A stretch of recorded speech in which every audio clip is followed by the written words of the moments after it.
Thanks for being here, comment why so I know you are ready, and listen to me tell the whole story. The Grand Harbor Hotel rooftop was exactly the kind of place my family loved. It was loud, expensive, and completely devoid of any real warmth.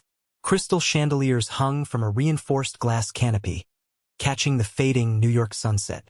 A jazz trio played smoothly in the corner, providing the perfect soundtrack for rich people making deals disguised as polite conversation. This was my brother Elijah's engagement party. 70 of the city's most elite real estate developers, politicians, and socialites were crammed onto that terrace.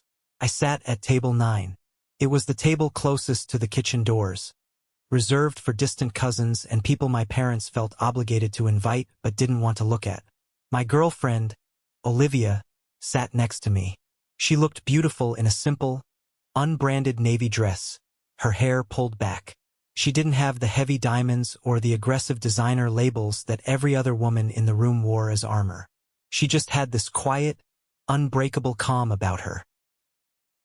At the head table, my father, Robert, stood up.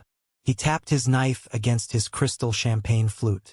The sharp, clinking sound cut through the jazz music and the low hum of voices. The room immediately fell silent. Everyone wanted to hear what the CEO of Henry Real Estate Group had to say. My father smoothed the lapels of his custom tuxedo. He looked out over the crowd, his chest puffed out, radiating that terrifying arrogance I had known my entire life. He raised his glass toward Elijah, who was sitting next to his fiancée, wearing a smug smile. To Elijah, my father began, his voice booming across the terrace. To our successful son, our pride and joy, the man who is going to take this family's legacy into the next century. The crowd erupted in polite applause. My mother, Catherine, dabbed her dry eyes with a silk napkin, playing the part of the overwhelmed, proud matriarch perfectly. Elijah raised his own glass, soaking in the admiration like a sponge. Then my father's eyes scanned the room. I knew exactly what was coming. I felt my jaw tighten. The applause died down, and my father's gaze locked onto table 9. He found me. A cruel, familiar smirk spread across his face. He leaned slightly into the microphone. "And Mason," he said. The microphone caught the sharp edge of his tone. Heads turned toward the back of the room. I felt 70 pairs of eyes heavy with pity and judgment fall onto my shoulders. "Are you still painting those little pictures? Still in love with that poor farmer of yours?" A few suppressed chuckles rippled through the crowd. My cousin Carter actually laughed out loud. My mother didn't tell my father to stop. She just took a slow sip of her wine, looking away as if she was embarrassed by my very existence. I didn't react. I kept my eyes on my plate and carefully sliced a piece of steak. I had spent 28 years building a fortress around my emotions. They wanted a reaction. They wanted me to get angry, to storm out, to prove I was the unstable disappointment they always claimed I was. I refused to give them the satisfaction. But Olivia didn't look at her plate. I felt the air shift beside me. She placed her napkin neatly on the table. She didn't look angry. She looked completely, utterly bored by my father's display of power. She stood up. The fabric of her chair scraped loudly against the marble floor. At that exact moment, the most important guest in the room, Mr. Matthew Sterling, Elijah's future father-in-law and a billionaire real estate titan my father desperately needed, turned around to see who dared to stand during the toast. Matthew's eyes widened. The color completely drained from his face. He dropped his fork, and it clattered against his porcelain plate like a gunshot. He stumbled backward, knocking into the waiter behind him. "Wait," Matthew blurted out, his voice shaking, completely abandoning his polished upper-class demeanor. He pointed a trembling finger directly at Olivia. "That's you." The jazz trio stopped playing. The waiters froze. The entire rooftop went dead quiet. All you could hear was the distant sound of city traffic far below. My father's smirk vanished, replaced by a look of sheer, panicked confusion. He thought he was sitting on the throne of his kingdom. He had no idea that the woman standing next to me held the match that was about to burn it all to the ground. To understand why the next 60 seconds completely destroyed my family's 30-year empire, you have to understand the hell I lived through to get to this seat. Growing up in the Henry household wasn't about love. It was an ongoing corporate performance review, and I was failing from the moment I was born. My brother Elijah was exactly 3 years older than me, but in my father's eyes, the gap was an ocean. Elijah was the heir. He was loud, aggressive, and demanded everything in his line of sight. I was quiet. I liked to observe. I liked the smell of oil paint and the texture of raw canvas. I learned very early on that affection in our house was a currency, and I simply didn't have the funds to buy any. I remember the day it truly solidified in my mind. I was 15. Elijah was turning 18, preparing for college. My father had invited his business partners over for a massive dinner to celebrate. During dessert, my father stood up and proudly announced that he had established a massive college fund and an early inheritance trust for Elijah, setting him up to take over the commercial division of Henry Real Estate. They handed Elijah the keys to a brand new luxury car. My mother cried tears of joy. My 15th birthday was 3 weeks later. We didn't have a party. My mother said she was exhausted from planning Elijah's events. That evening, I walked into my father's home office. I had spent 3 months carving a wooden model of our family home, painting every tiny detail by hand. It was my way of trying to speak his language, trying to show him I cared about the legacy too, just in a different way. I set the model on his heavy mahogany desk. He didn't even look up from his financial reports. "What is this, Mason?" he asked, irritation clipping his words. "It's for my birthday, Dad. I made it for you. It's the house." He finally looked at it. Then he looked at me. "Wood chips and paint. You're 15 years old, Mason. Elijah was already reading market trends at your age. Take this out of here. It's leaving dust on my desk." I stood there, my hands shaking. I picked up the model.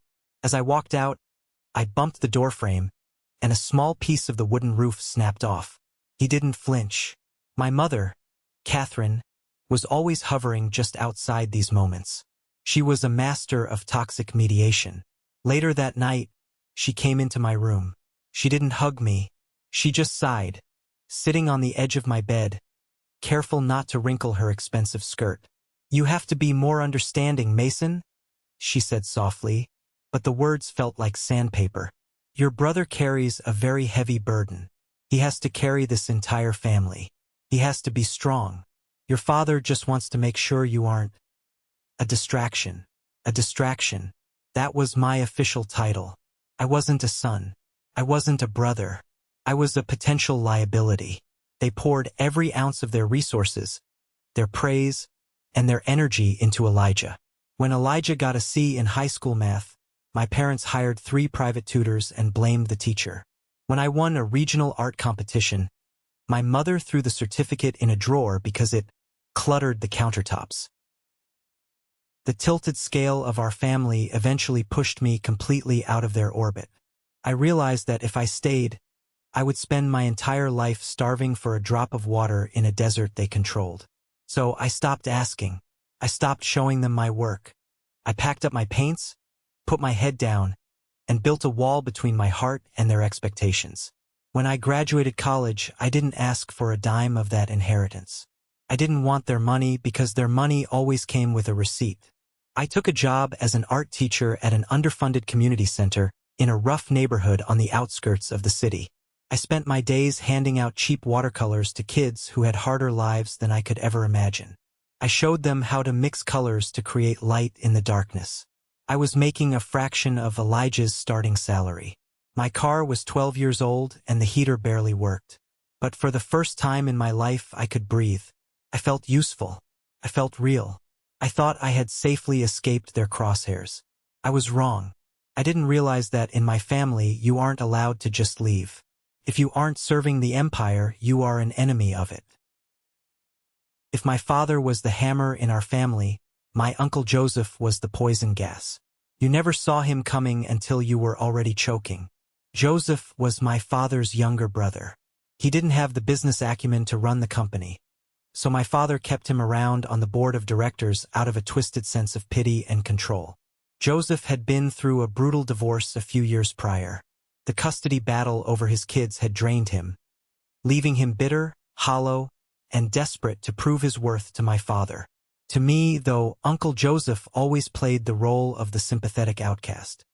He was the guy who would pull me aside at family Thanksgiving dinners, hand me a beer, and roll his eyes at my father's arrogant speeches. "Don't let Robert get to you, kid," Joseph would say, clapping me on the shoulder. "You've got a good heart.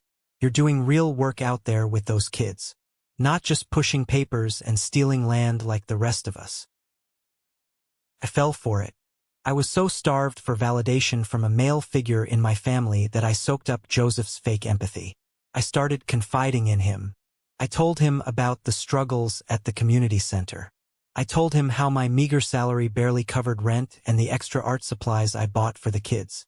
I told him about my fears, my doubts, and my desperate hope that maybe, one day, my parents would just accept me for who I was. He listened. He nodded. He told me I was brave.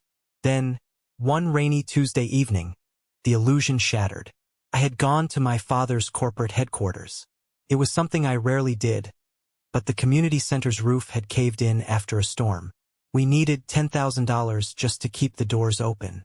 I had swallowed every ounce of my pride to go there and ask my father for a charitable donation. Not for me, for the kids.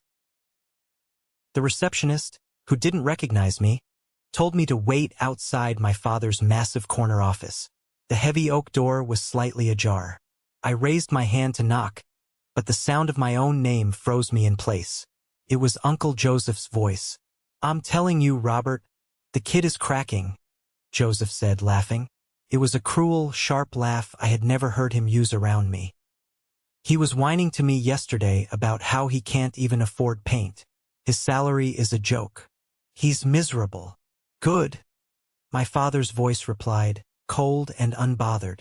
"You need to squeeze him?" Joseph pressed on, sounding eager, desperate to please his older brother. "Don't give him a dime. Cut off his health insurance policy from the family trust.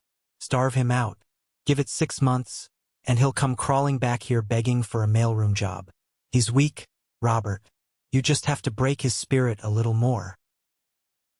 I stood in the carpeted hallway, the rain dripping from my coat onto the pristine floor. My chest tightened so hard I thought my ribs would crack. The betrayal tasted like ash in my mouth. Joseph wasn't a safe harbor. He was a spy. He was collecting my vulnerabilities and handing them to my father as ammunition, trading my pain for favor in the family hierarchy. I slowly lowered my hand. I didn't knock. I turned around and walked out of that building, stepping back out into the freezing rain. I didn't cry. The sadness had burned away, leaving behind a cold, hard clarity. My uncle's betrayal forced me to see the absolute truth. I was entirely alone. There were no secret allies in my bloodline. There was no hidden reservoir of love waiting to be unlocked. They viewed my independence as an insult, and they would actively work to destroy my life just to prove a point. That night, I sat in my freezing apartment, staring at my bank account. I had $86 to my name. The community center was falling apart. My family was actively plotting my failure. I was at the absolute bottom. I had nothing left to lose. And that is exactly when you become dangerous. I stopped looking backward. I stopped waiting for an apology that was never going to come. I poured every ounce of my anger and my energy into my work. I started applying for independent grants. I worked nights at a hardware store to buy supplies for the kids. I built calluses on my hands and armor over my heart. I thought I had seen the worst they had to offer. But my mother still had one final lesson to teach me about conditional love. 2 years after the incident with Uncle Joseph, something incredible happened. Despite the lack of funding, my students at the community center created a mural project that caught the attention of the mayor's office. It was a massive piece depicting the history of our city through the eyes of its working-class immigrants. Because of that mural, I was nominated for a National Urban Arts Education Award. It was a huge deal. There was going to be a formal banquet downtown. The mayor was presenting the awards. For the first time in my life, my work was being validated on a massive scale. I wanted my mother there. Even after everything, that stupid, childish part of my brain still craved her approval. I mailed a formal invitation to the house. A week later, she called me. "Mason, darling," she purred into the phone. "I got your little invite. I am so proud of you. I really am. Are you coming?" I asked, gripping the phone tight. "Of course. Your father is busy with a merger, but I wouldn't miss it. I already bought a new dress. For a month, I let myself believe it.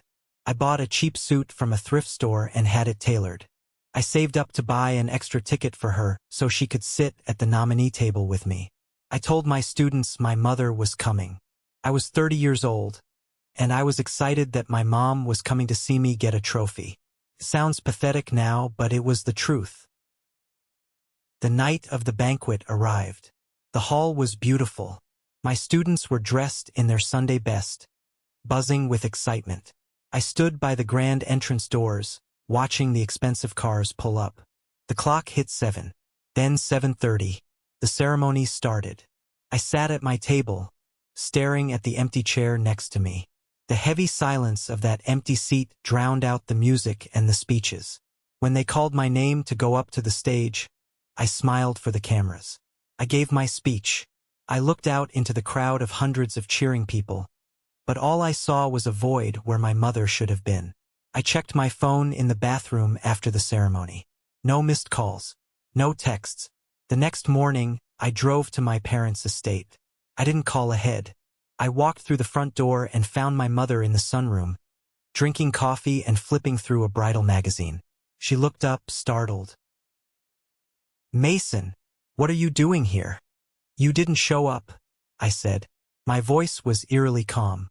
She sighed, putting the magazine down. She looked annoyed, not apologetic. "Oh, Mason, please don't be dramatic. I texted you." "You didn't." "Well, I meant to." She waved her hand dismissively. "Yesterday was an absolute nightmare. Elijah's fiancée, Sarah, had a total meltdown over her wedding dress fittings. She was crying hysterically. I couldn't just leave the poor girl. You understand. A wedding is a major family milestone. Your little art thing. Well, there will be other banquets." I stared at her. She wasn't lying to cover up. She genuinely believed that shopping for a wedding dress for the woman marrying her golden child was vastly more important than witnessing the greatest achievement of my life. She looked at me as if my being upset was an inconvenience to her morning coffee. She looked at my award ceremony like it was a funeral she had successfully avoided attending. "A major family milestone," I repeated softly. "Exactly," she smiled, thinking I had backed down. "I'll take you to lunch next week to make up for it. We can go to that sandwich place you like." I realized then that Catherine wasn't a victim of my father's dominance. She was an active participant in my erasure. She used the illusion of maternal love to keep me tethered, but she would cut the rope the second Elijah needed anything. "Don't worry about lunch, Mom," I said. I turned around and walked toward the door. "Mason, don't walk away when I'm speaking to you. You are being entirely too sensitive," she called out, her voice finally rising. I didn't stop.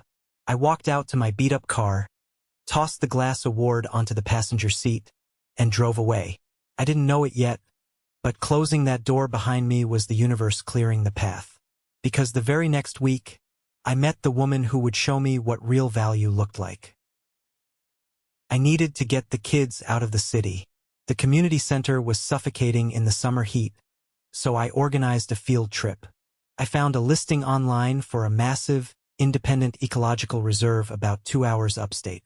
They offered free educational tours for inner-city youth programs. We drove up in a rented yellow school bus. The moment we passed the iron gates of the reserve, the concrete jungle vanished. Rolling green hills, massive automated greenhouses, and acres of restored forests stretched out as far as the eye could see. The kids pressed their faces against the glass in awe. We parked near a large, rustic barn that served as an educational hub. A woman walked out to meet us. This was Olivia. She wasn't wearing a blazer or holding a clipboard. She was wearing faded denim overalls, heavy rubber work boots caked in fresh mud, and a worn-out flannel shirt rolled up to her elbows. Her hair was tied back in a messy braid, and she had a smudge of dirt across her left cheek. She held a heavy wooden crate of seedlings against her hip like it weighed nothing.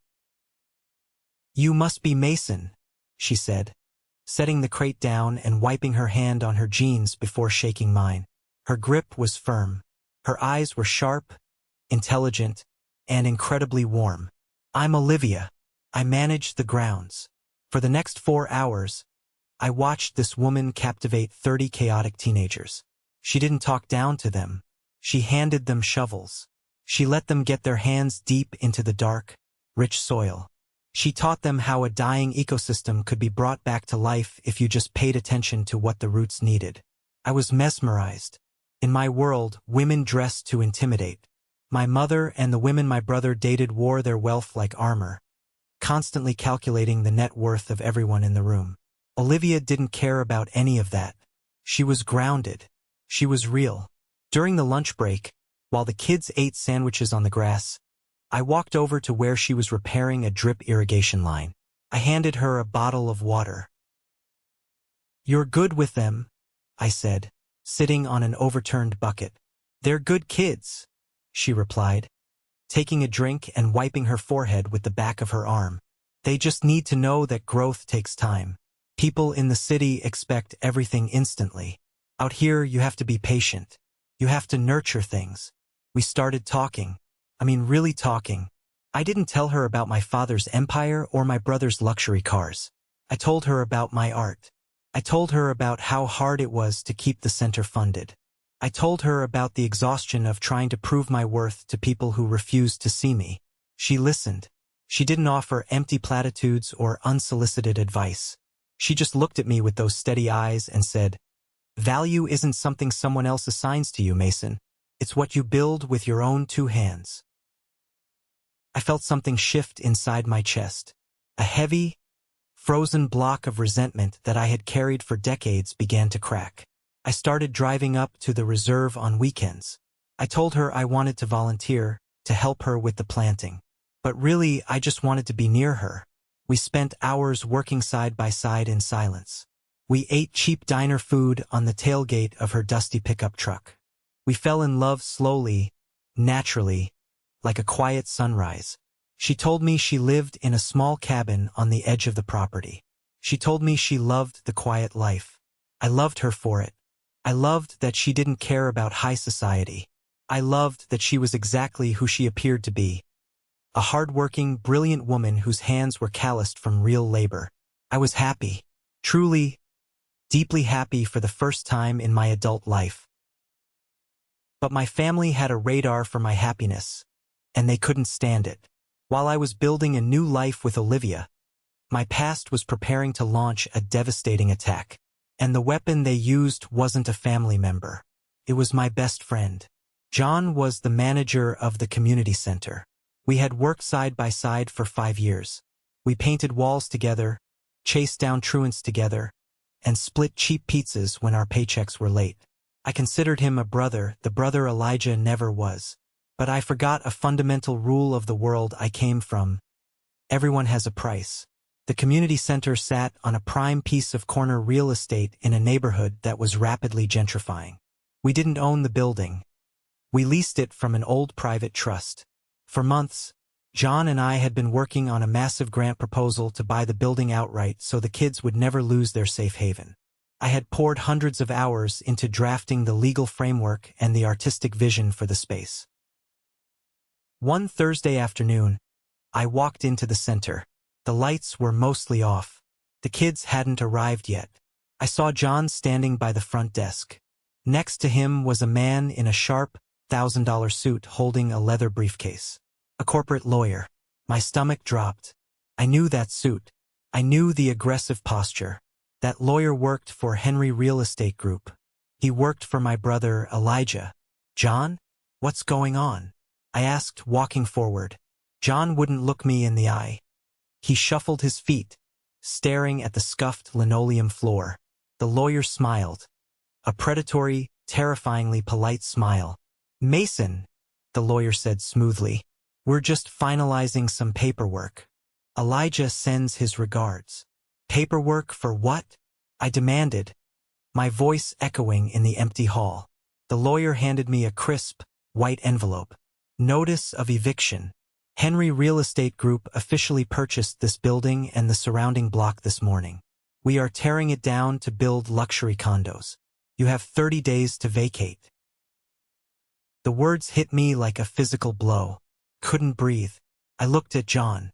His face was pale, sweating. John, I whispered, stepping toward him. How did they know? How did they know the trust was willing to sell? We were the only ones who had the contact information. We were submitting our grant tomorrow. John finally looked up. His eyes were defensive, hard. Look, Mason, be reasonable. We were never going to get that grant. We're bleeding money. Your brother, he reached out to me. He offered me a way out. A way out, I yelled, the anger finally bursting through my chest. You sold us out? For what? A promotion. John spat back, his voice rising to match mine. He offered me a director-level position at Henry Group's philanthropic wing. 6 figures, Mason. Benefits. A real office. I can't eat noble intentions. I have a mortgage. I felt the blood rushing in my ears. Elijah didn't even want this neighborhood. It wasn't his usual demographic. He bought this building for one reason and one reason only, to destroy the only thing I had built, to force me to my knees. And he used my best friend to hold the knife. You didn't just sell out a building, John, I said, my voice dropping to a dangerous, shaking whisper. You sold out 300 kids who trusted you. They're your family, Mason. John deflected, grabbing his jacket. Take it up with them. I'm done playing savior. He walked out the door with the lawyer. I stood alone in the dark hallway of the center. I looked at the murals on the wall, the messy art supplies, the worn-out chairs. Everything I had fought for was gone, snatched away by a stroke of my brother's pen and the greed of a friend. I drove to the estate that night. I didn't cry. I was shaking with a rage so deep it felt cold. When I parked my truck outside Olivia's cabin, she came out onto the porch. She saw my face and immediately knew. She pulled me inside. She didn't ask questions. She just held me while I finally broke down. I told her everything. I told her how Elijah had bought the building. I told her about John's betrayal.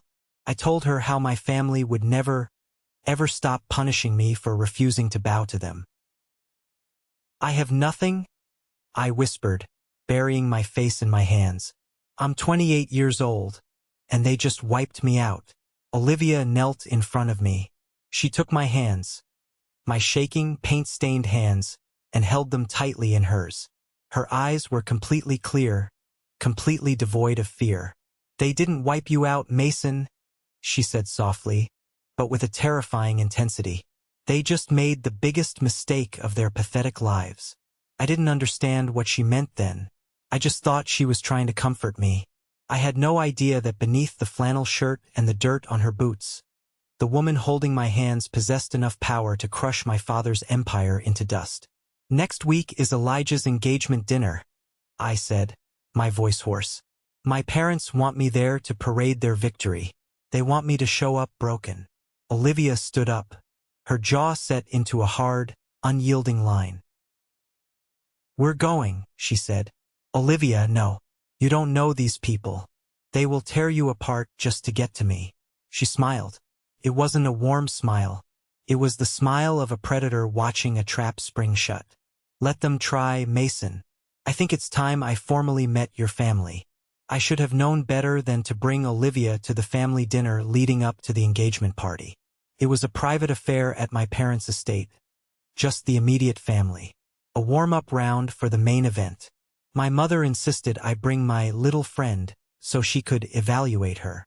I tried to tell Olivia we could skip it, but she was adamant. We arrived at the mansion on Friday night. Olivia didn't dress up. She wore clean dark jeans, a plain white sweater, and a pair of leather boots that had clearly seen miles of dirt roads.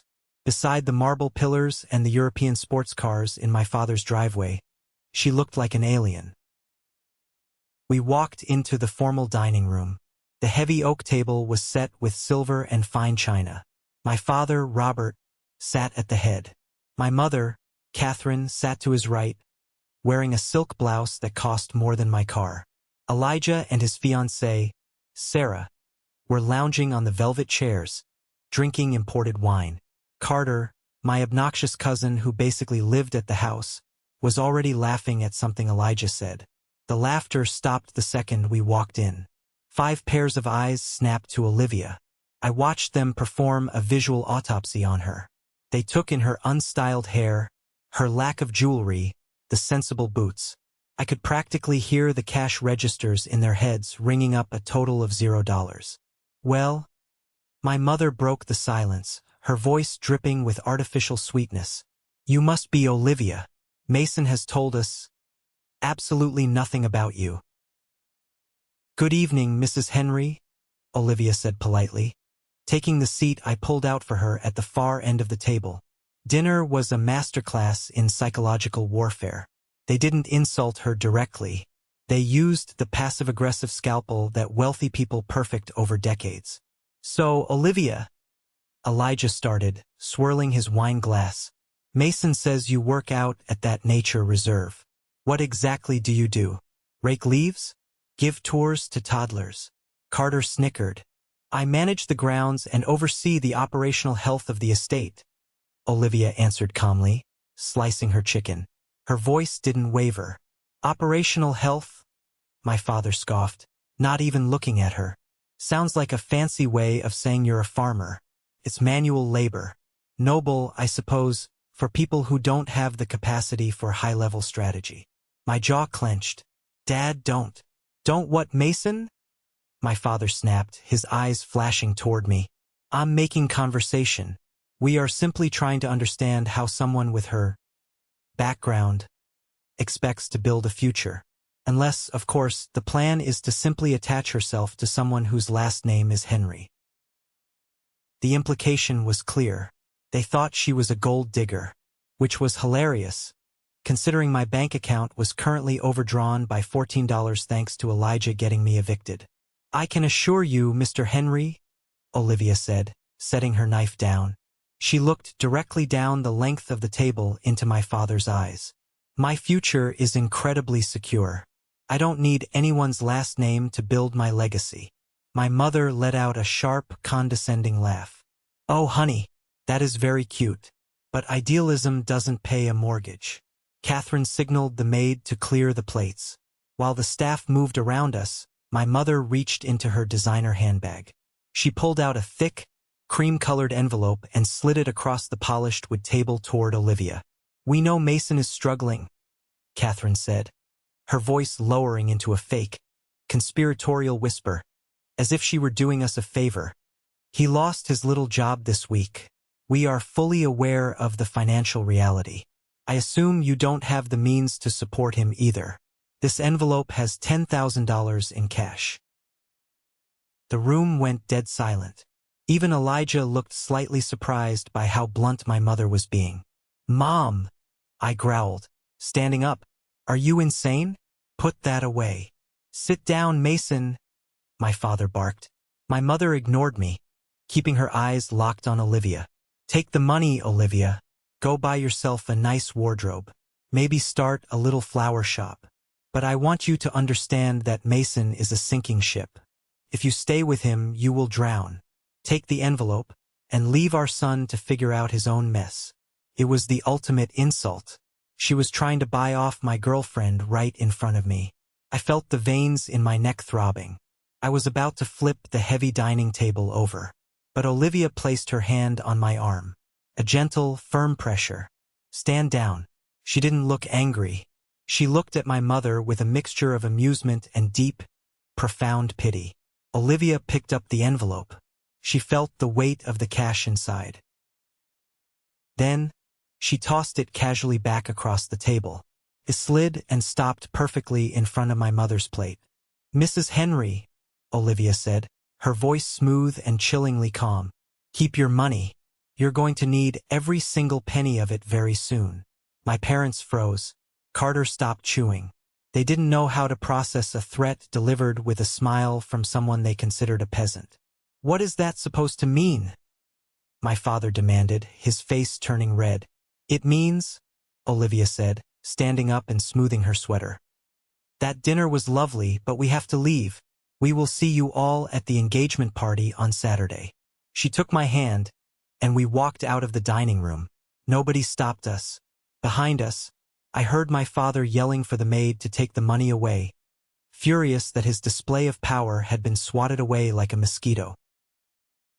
As we drove back in the dark, my hands were still gripping the steering wheel so hard my knuckles were white. You shouldn't have done that, I told her. They are vindictive, Olivia. Elijah will make it his mission to ruin you now. Olivia stared out the window into the night. Mason, your brother is playing checkers on a board he doesn't own. Let him try. The fallout from that dinner didn't take long. 2 days before the massive engagement party at the Grand Harbor Hotel, my phone rang. It was Elijah's private secretary, demanding I come to his office at the corporate headquarters immediately.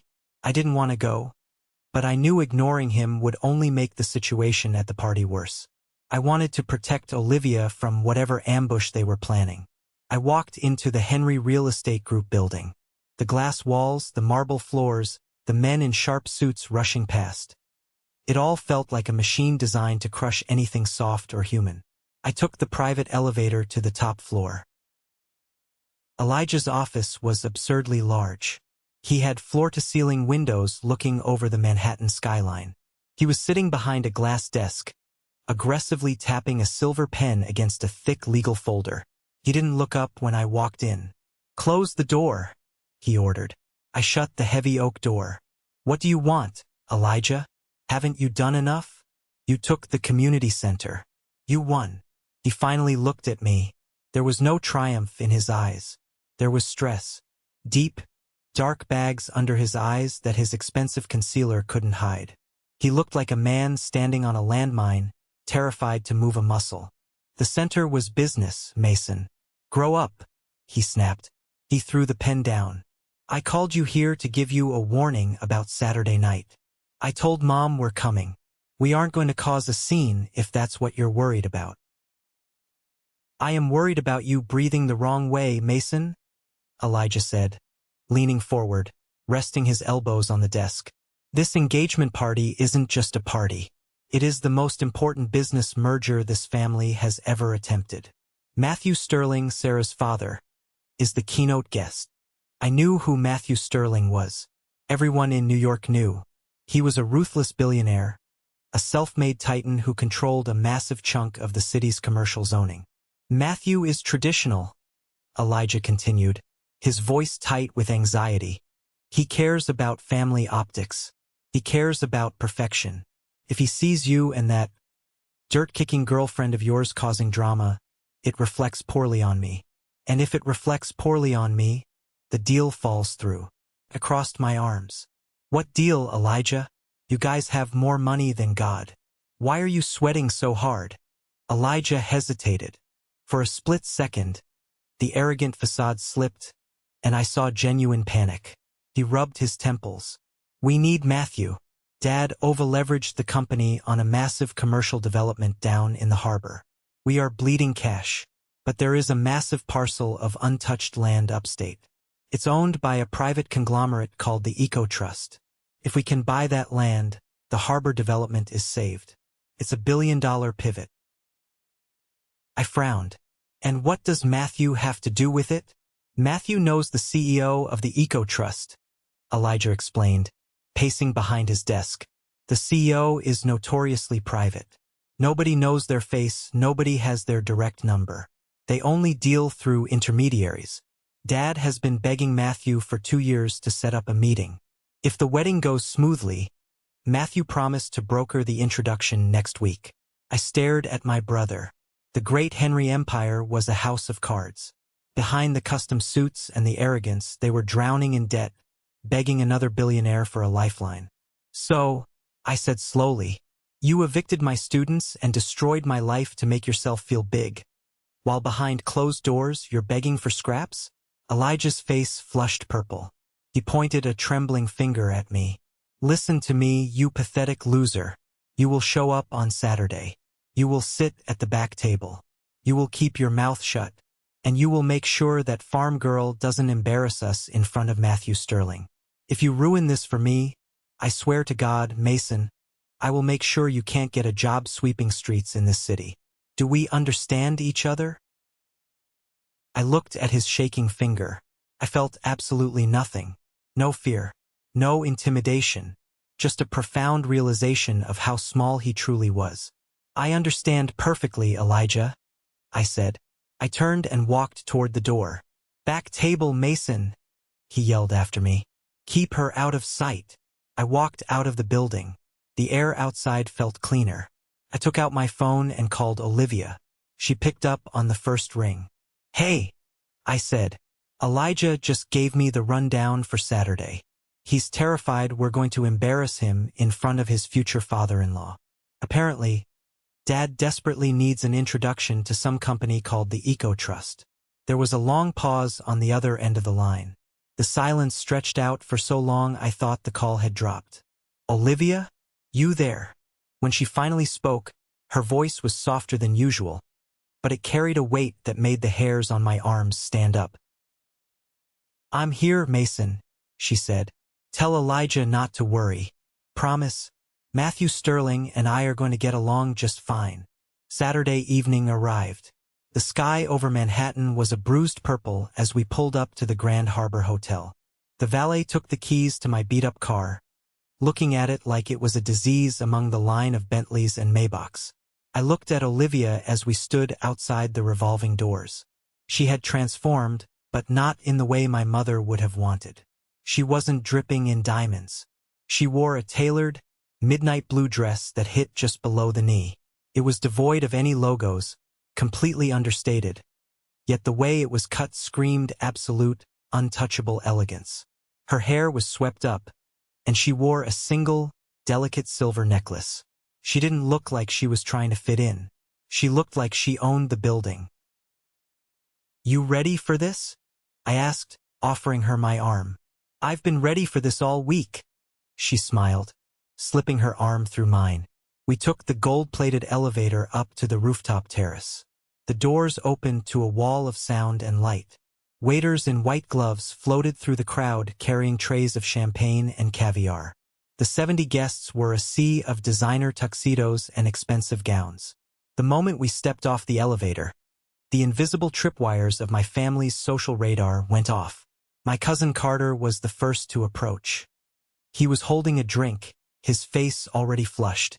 Well, Carter smirked, looking Olivia up and down. Look who cleaned up. Did Aunt Catherine's envelope buy that dress? Or did you rent it? I stepped forward, my chest tightening, but Olivia gently squeezed my arm. She didn't even look at Carter. She looked right through him, treating him with the kind of dismissive silence you reserve for an annoying gnat. Carter's smirk faltered under her absolute lack of reaction, and he awkwardly slinked away back into the crowd. We found our seats at table 9, tucked away near the service doors exactly as Elijah had ordered. I watched the room. It was fascinating to see the power dynamics play out in real time. My father was working the room like a desperate politician, shaking hands, laughing too loudly at jokes that weren't funny. My mother was hovering near Sarah, the bride-to-be, adjusting the girl's veil and playing the devoted mother-in-law. Then the atmosphere in the room physically shifted. The elevator doors opened, and a hush fell over the crowd near the entrance. Mr. Matthew Sterling had arrived. He was a tall, imposing man with silver hair and a sharp, calculating gaze. He didn't smile as he walked in. He moved with the heavy, undeniable gravity of a man who could destroy a company with a phone call. My father practically shoved 2 guests out of the way to get to him. Matthew, my friend. Thank you so much for coming.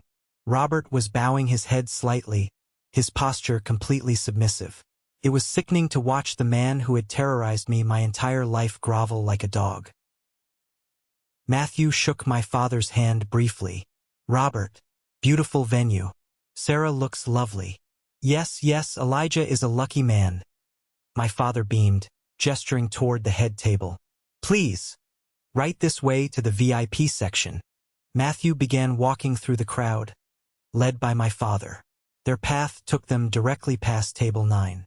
I tensed up, expecting my father to throw a glare my way to ensure I stayed quiet.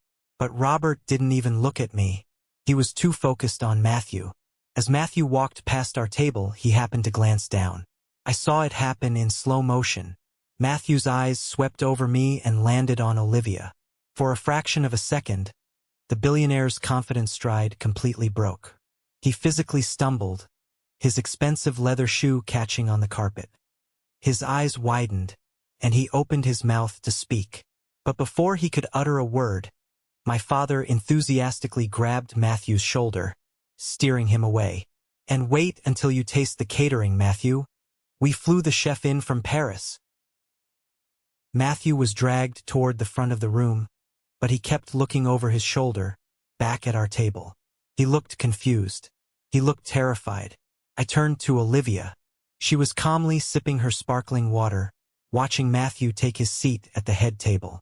A tiny, razor-sharp smile played at the corner of her lips. "Olivia," I whispered, the hair on the back of my neck standing up. "Why did Matthew Sterling just look at you like he saw a ghost?" She set her glass down. The jazz music swelled as the waiters began pouring the champagne for the toasts. "Because Mason," she said softly, her eyes locking onto my father at the front of the room. "He knows exactly who I am. And in about 5 minutes, your father is going to find out too." The glass in my father's hand tapped against the microphone. The room fell silent. The storm was here. The sharp ringing of my father's knife against his crystal champagne glass echoed across the rooftop terrace. The jazz band immediately stopped playing. The low hum of wealthy people discussing their investment portfolios and summer homes fell completely silent. Everyone turned their attention to the head of the table. My father, Robert Henry, stood tall, his custom tuxedo perfectly pressed. His chest puffed out with the kind of aggressive pride that only comes from thinking you own the world. He looked out over the 70 guests. He looked at the city skyline behind us. Then he looked at his golden child.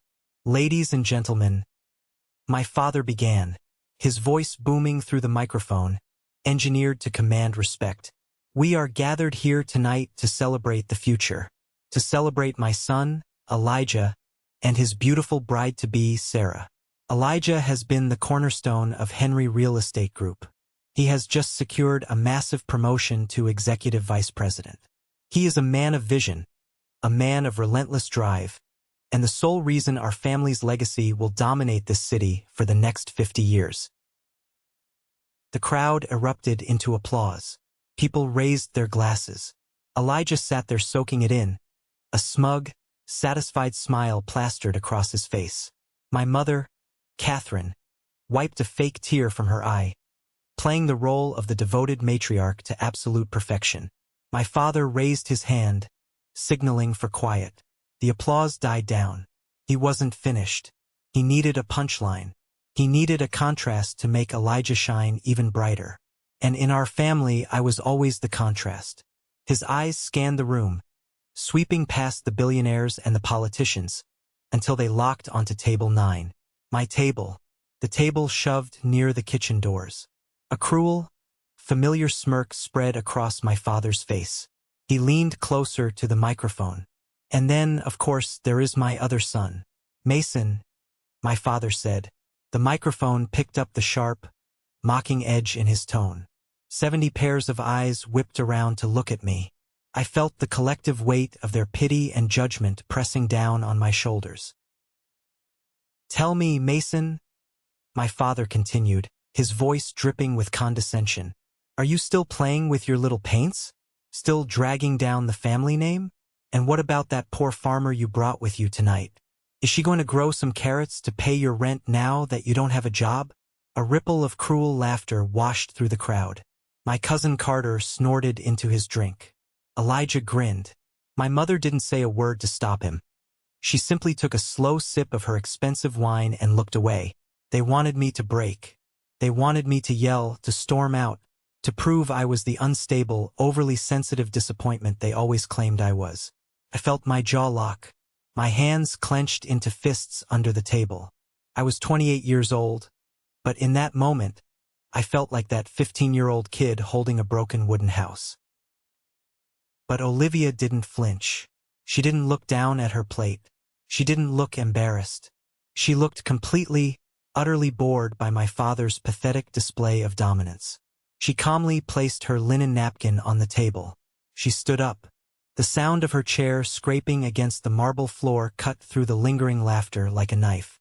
At that exact second, Mr. Matthew Sterling, the billionaire titan my father was desperately trying to impress, the man whose approval the entire Henry Empire depended on, turned around in his seat at the VIP table to see who had the nerve to stand up during the toast. Matthew's eyes locked onto Olivia. The blood completely drained from Matthew's face. He looked like he had just been struck by lightning. He dropped his heavy silver fork. It hit his porcelain plate with a loud, sharp crack that echoed across the dead-silent terrace. Matthew stumbled backward, his chair tipping over and crashing to the floor.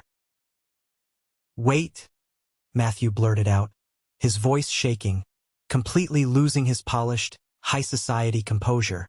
He pointed a trembling finger directly at my girlfriend. "Wait, that's you." My father's smirk vanished instantly. He lowered the microphone, looking back and forth between Matthew and Olivia in sheer, panicked confusion. Matthew didn't look at my father. He practically sprinted across the rooftop terrace, shoving past a waiter holding a tray of champagne. He stopped 2 feet in front of our table. This terrifying, powerful billionaire suddenly bowed his head, his posture completely submissive. "Ms. Olivia," Matthew stammered, his voice loud enough for the entire room to hear. "My God, I had no idea you were in New York. I had no idea you would be attending this event. Please, forgive the seating arrangement. This is completely unacceptable." The rooftop went so quiet you could hear the wind blowing off the harbor. My father gripped the edge of the head table, his knuckles turning white. "Matthew," my father called out, his voice cracking with forced nervous laughter. "Matthew, what are you doing? That is Mason's girlfriend. She works at a community garden upstate." Matthew slowly turned around to face my father. The look of absolute disgust on Matthew's face was something I will never forget. "A community garden?" Matthew repeated, his voice dropping to a dangerous, icy growl. He marched back toward the head table, closing the distance between him and my father. "Are you completely out of your mind, Robert? Are you really this arrogant? Or just this stupid? I don't understand," my father stammered, taking a step back. "That woman," Matthew pointed back at Olivia, "is the founder and chief executive officer of the Eco Trust, the same Eco Trust that owns the 3,000 acres of commercial development land you have been begging me to help you buy for the last 2 years. She is the sole decision-maker for a multi-billion-dollar conglomerate. You have been calling my office every single day, practically in tears, begging for a 5-minute phone call with her to save your drowning company." The collective gasp from the 70 guests sucked the oxygen out of the room. My mother dropped her wine glass. It shattered on the floor, red wine bleeding into the white carpet. Elijah looked like he was going to vomit. Matthew wasn't done. He stepped right up to my father's face. "You invited me here tonight to convince me to broker a deal," Matthew sneered. "And then you stand up in front of this entire room and humiliate the very woman holding the financial rope you are hanging from. You called her a poor farmer. You insulted her partner. You are a clown, Robert. A pathetic, small-minded clown." My father's face turned an ashen gray. He looked at Olivia, his mouth opening and closing like a fish out of water. The realization of what he had just done hit him with the force of a freight train. He had just publicly executed his own legacy. Olivia walked out from behind our table. She moved with a slow, deliberate grace. The crowd parted for her like the Red Sea. She stopped in the middle of the room, looking up at the head table. "Mr. Henry," Olivia said, her voice smooth, calm, and carrying a lethal authority. "For 18 months, I have watched how you treat your son. I watched you belittle his art. I watched you mock his salary. I watched you actively try to destroy his life because he refused to worship your bank account. You judge the value of human beings by the price tags on their clothes. She paused, letting the silence suffocate my parents. I came here tonight to see if there was any redeeming quality left in this family, Olivia continued. There isn't. You will never get that meeting, Robert. You will never get that land. The Eco Trust will never do business with Henry Real Estate. Consider your harbor project dead. My father collapsed into his chair. He looked physically destroyed. My mother was openly weeping, her hands covering her face. Elijah was staring at the table, completely paralyzed. I walked up to stand next to Olivia. I looked at the three of them, the people who had made my entire life a miserable, exhausting test I could never pass. They looked so incredibly small. You spent my whole life telling me I was worthless, I said, my voice steady and loud enough for everyone to hear. You thought money gave you the right to treat people like garbage. You blew Elijah's college fund on bad investments, you hid your debts, and you used me as a punching bag to make yourselves feel powerful. I looked my father right in the eyes. I'm not angry anymore, I told him. I'm just done. I don't want your money. I don't want your name. And I never want to see any of you again. I took Olivia's hand. We turned around and walked toward the elevator. Nobody said a word. Nobody tried to stop us. The only sound was the clicking of Olivia's heels against the marble floor. We stepped into the elevator. The brass doors slid shut, and we left my family sitting in the ruins of their own arrogance. The silence in the elevator on the way down to the lobby was the best sound I had ever heard in my life. It wasn't the heavy, oppressive silence of my childhood home. It was clean. It was the sound of a chain finally snapping. We walked out of the hotel, got into my beat-up car, and drove away. We didn't celebrate. We just rolled the windows down and breathed in the night air. For the first time in 28 years, I felt entirely, wonderfully free. But the universe wasn't done balancing the scales. The fallout from that night at the Grand Harbor Hotel was swift, brutal, and absolute. 3 days later, I was sitting on the porch of Olivia's cabin, drinking coffee and watching the morning fog roll over the trees. My phone started buzzing on the wooden table. I looked at the screen. It was Elijah. I let it ring until it went to voicemail. 10 seconds later, it started buzzing again. I picked it up. Mason! Elijah's voice cracked the second I answered. He wasn't yelling. He was sobbing. He sounded like a terrified child. Mason, please. You have to talk to her. You have to fix this. I don't have to do anything, Elijah, I said calmly, taking a sip of my coffee. What happened?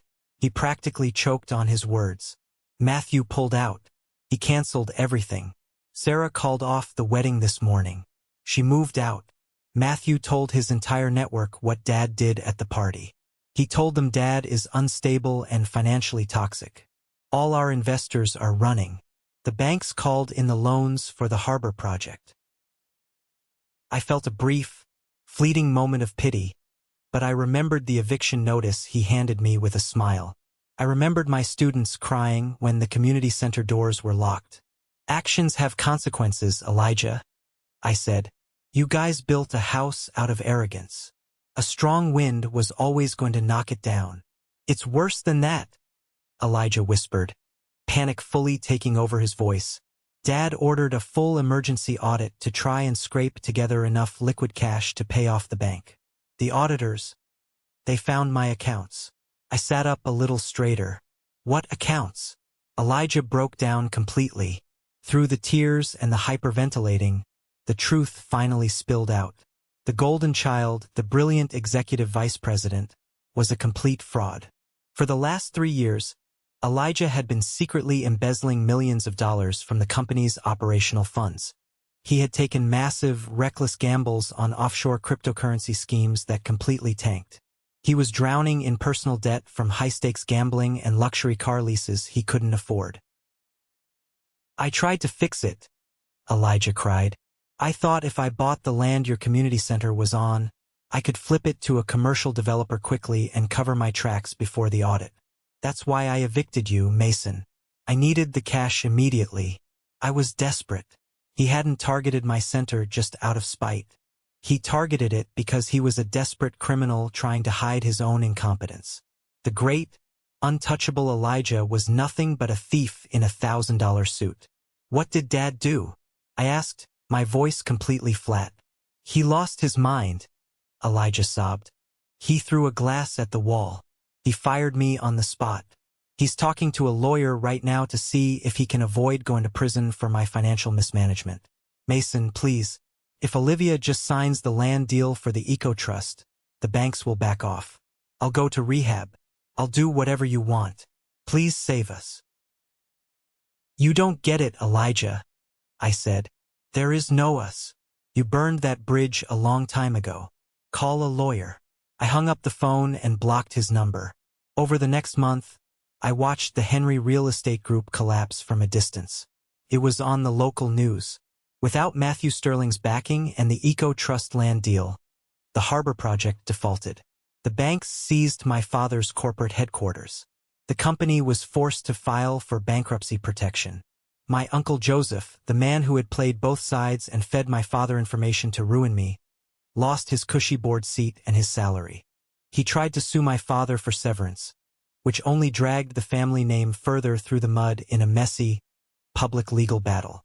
It was like watching a group of sharks turn on each other the second the water got warm. My mother, Catherine, suffered perhaps the most painful defeat of all for a woman in her position. Her social standing evaporated overnight. The wealthy elite of New York do not tolerate public embarrassment or financial failure.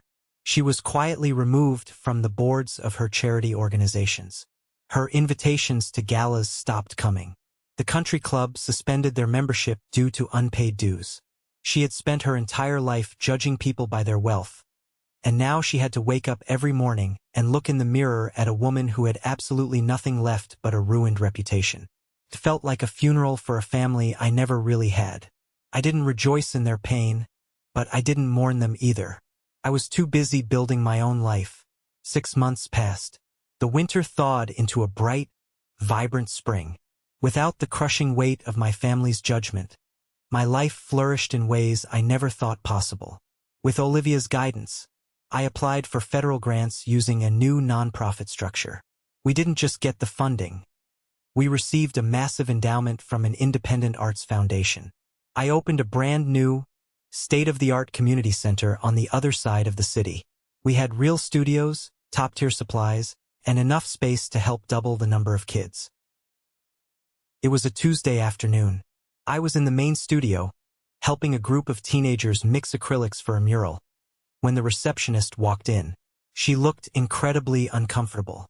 "Mason," she said hesitantly, "there are 2 people in the lobby asking for you. They say they're your parents." I put my paintbrush down. I wiped my hands on a rag, took a deep breath, and walked out to the front. My father and mother were standing near the entrance, looking completely out of place among the bright finger paintings and the worn couches. They looked like they had aged 10 years in 6 months. My father was wearing a suit, but it wasn't custom-tailored anymore. It looked slightly too big for him, hanging off his shoulders. His hair was thinner, his posture defeated. My mother looked small. She wasn't wearing any heavy jewelry, and she kept her eyes glued to the floor. I stopped 10 feet away from them. I didn't offer a hug. I didn't smile. I just waited. My father cleared his throat. He tried to muster up that old, booming CEO voice, but it came out raspy and weak. "Hello, Mason," he said. "What are you doing here, Robert?" I asked. I didn't call him Dad. My mother flinched at the sound of his first name. She finally looked up at me, her eyes brimming with tears. "Mason, please, don't be like this. We're your family. We've been through hell. Elijah is facing fraud charges. We had to sell the estate just to pay the legal fees. We're living in a condo in Queens." "I read the news," I said, my voice completely void of emotion. "What do you want?" My father stepped forward, holding his hands up in a placating gesture. "We want to apologize, Mason. We were wrong. We pushed you too hard. We didn't understand your path. But we're here now. We want to make things right. We want to be a family again." He paused, licking his dry lips. "And We know you have influence with Olivia. The Eco Trust is expanding. They are looking for commercial project managers. I have 30 years of experience. Mason, if you could just put in a good word, just get me an interview with her. We could start over. I stared at him. It was almost funny. Even now, standing in the ashes of his own life, he couldn't see past his own greed.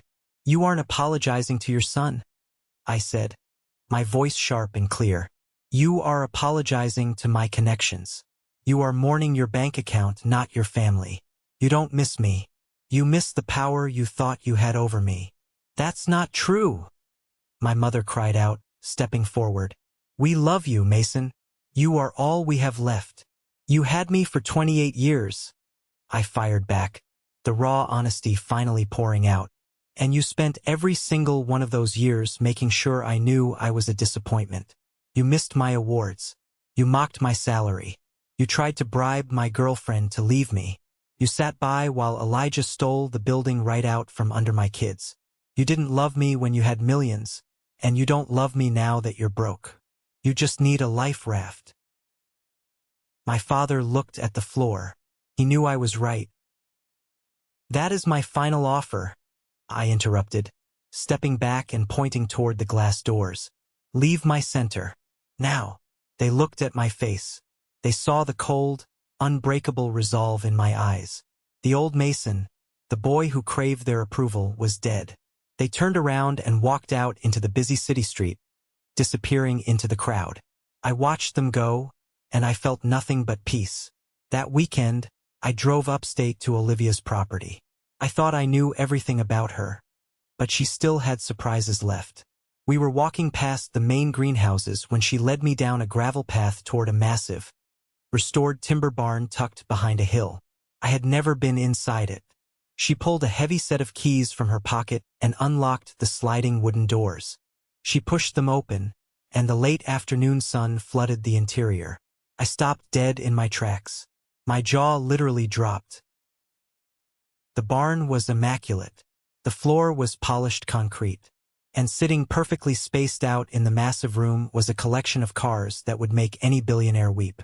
There was a pristine, silver 1964 Aston Martin DB5, a flawless, cherry-red classic Ferrari 250 GTO, and in the corner, a breathtaking vintage Porsche 911 sitting on blocks, half disassembled.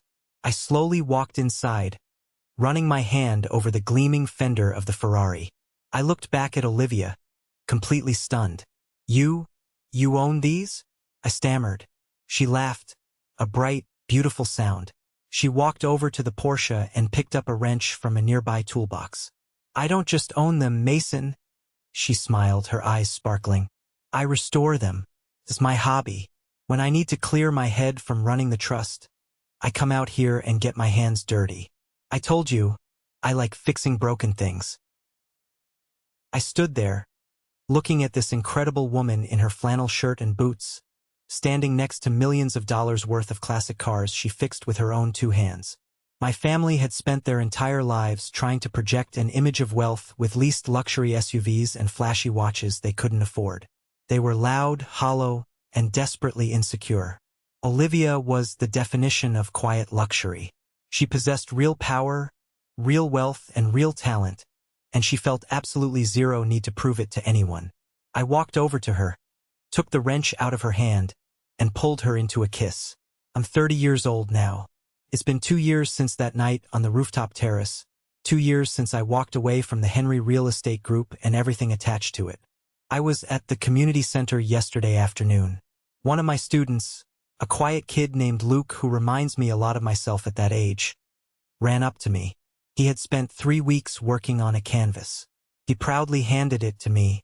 It was a painting of a massive, sprawling oak tree with deep, vibrant roots digging into the earth. At the bottom, in messy handwriting, he had written, "For Mr. Mason and Miss Olivia." I hung it right in the center of my office wall. It is the most valuable piece of art I own. People ask me sometimes if I regret walking away.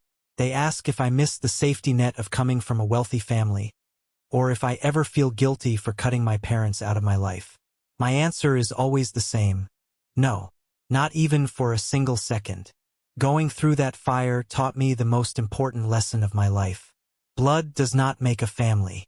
Blood is just a biological lottery ticket. Family is about respect. It's about who stands beside you when you have absolutely nothing to offer them but your genuine self. Family is the people who nurture your roots, not the people who constantly threaten to cut down your branches just to build their own thrones. My father and brother spent their entire lives chasing a definition of success that was entirely based on making other people feel small. They measured their worth by the price tag on their suits and the fear in their employees' eyes. And in the end, that relentless, arrogant pursuit left them with absolutely nothing. No empire, no legacy, no family, just a pile of debt and a hollow reputation. I used to think that the best revenge would be to stand over them and watch them suffer. I used to fantasize about screaming in their faces and making them feel the pain they caused me. But I realized that true revenge doesn't look like anger. True revenge looks like absolute, unbothered happiness.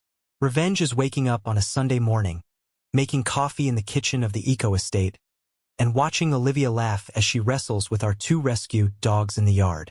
Revenge is looking at the bank account for my community center and seeing it fully funded, knowing we are actually changing kids' lives. Revenge is looking in the mirror and knowing that every single thing I have, I built with my own hands and my own integrity. They wanted me to be a failure, and the greatest insult I could ever give them was to build a beautiful, peaceful life where their opinions, their money, and their existence simply do not matter anymore. Thank you for sticking around and listening to my story. I know it was a long one, but it felt good to finally get it all out there. I hope this resonated with you in some way.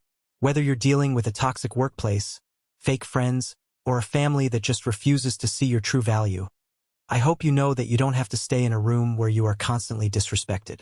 You have the power to walk out that door and build your own table. Have you ever found yourself in a similar situation? Have you ever had to walk away from people you thought you couldn't live without, only to realize it was the best decision you ever made? I want to read your stories. Drop them down in the comments below. And finally, if you made it all the way to this exact second of the video, I want you to go down to the comments and just type the letter W. That stands for winner. It's our little secret code. It lets me know that you are part of the 1% Club, the group of amazing, dedicated people who stick around until the very end. When I see that W, I know exactly who the real ones are.